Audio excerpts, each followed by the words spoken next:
In my first job out of college, I quickly found that my coworkers had a pretty skewed idea of what 9 to 5 meant. They were staying until 8 or 9 every single night, and because I was new and wanted to impress everyone, I felt I had no choice but to do the same.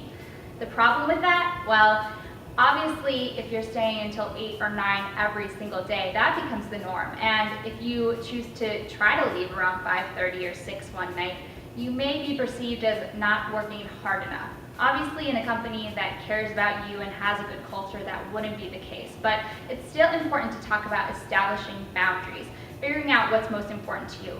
Maybe you love working until 8 or 9 at night. That's great, and you should definitely do that. But if you're like a lot of people who seem to get frustrated at the idea of having to stay late just for the sake of staying late, then it's important to set boundaries and make sure you're clear about the fact that yes, you are willing to stay late for a project or an important deadline, but that should definitely be the exception and not the rule. So be open with that about with your boss, talk to your family about what types of boundaries are most comfortable for them so that you can make sure you're home at night if that's something that's important to you.